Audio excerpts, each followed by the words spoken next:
रीमा जब से अपने मायके से आई थी लगातार रोए जा रही थी।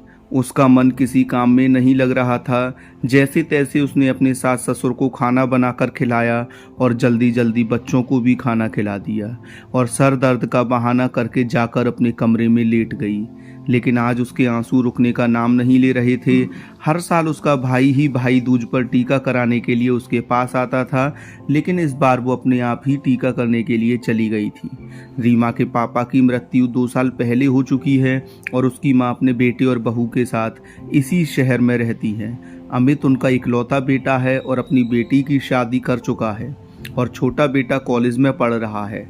रीमा के पापा की सरकारी नौकरी थी, उसकी मम्मी की पेंशन भी आती है और भाई और भाभी दोनों ही एक स्कूल में पढ़ाते हैं।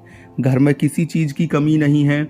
मायका पास में ही होने के कारण वह अक्सर अपनी माँ से मिलने चली जाती है, लेकिन कभी भी एक रात के लिए अपने घर नहीं रुकती, क्योंकि उसके सास ससुर भी बीमार रहते हैं और बच्चे अब बड़े हो चुके हैं जिनके ट्यूशन चलते रहते हैं। इसीलिए उसने अपने घर रहना तो होता नहीं है, लेकिन सप्ताह में एक बार वह अपनी माँ से मिलने जरूर जाती है।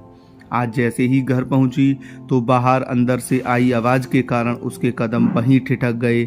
उसकी भाभी माँ से कह रही थीं, माँ हम दीदी को अब भाई दूज पर महंगी साड़ी, यह महंगा उपहार नहीं दे सकते। हमारा इतना बजट नहीं है, क्योंकि अब हमारी लड़की की भी शादी हो चुकी है और उसके खर्चे भी बहुत बढ़ गए हैं। हमें अपने बच्चों के बारे में भी सोचना पड़ेगा।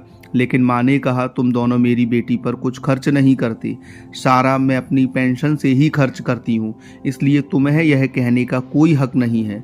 उसने आज तक मुझसे कुछ नहीं मांगा है। इस पर उसकी भाभी ने कितना कुछ सुना दिया था माँ को।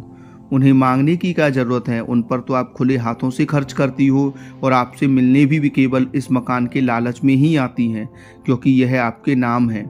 बस करो बहू, मेरी बेटी के बारे में गलत सोच रखती हो। यहाँ केवल वह मेरी वजह से आती है, क्योंकि मेरे दिल के मरीज होने के कारण उसे भी मेरी चिंता रहती है। आखिर मैं उसकी भी माँ हूँ। भाभी की सारी बातों ने रीमा के मन को छलनी कर दिया था, लेकिन ज़्यादा दुख इस बात का था, उसके भैया ने भी भाभी की बातों का कोई विरोध नहीं किया। वह उल्टे पांव वापस लौटना जाना चाहती थी, लेकिन उसके भाई ने उसे देख लिया था, इसलिए वह अंदर चली गई। टीका करने के बाद भाई ने जैसे ही उसे लिफाफा दिया, रुंधे गले से वह इतना ही कह पाई कि भैया मैं यहाँ कुछ लेने के लिए नहीं आती, अपनी माँ से मिलने आती हूँ। मेरे घर में किसी चीज़ की कोई कमी नहीं है। जब तक मेरी माँ जिंदा है मैं हमेशा आती रहूँगी, क्योंकि आपके साथ माँ की जिम्मेदारी मेरी भी है। बहनें मायके में कुछ लेने नहीं, प्यार बांटने आती हैं। आज जिस जगह मैं खड़ी हूँ, कल आपकी बेटी भी उसी जगह होगी, जरा सोचकर देखिए। और वो बिना शगुन का लिफाफा लिए अपने घर वापस आ जाती है।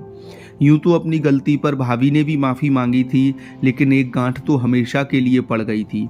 वो सब बातें अपने ससुराल में भी नहीं बताना चाहती थी, क्योंकि लड़कियों को ससुराल में अपने मायके की इज्जत भी रखनी पड़ती है।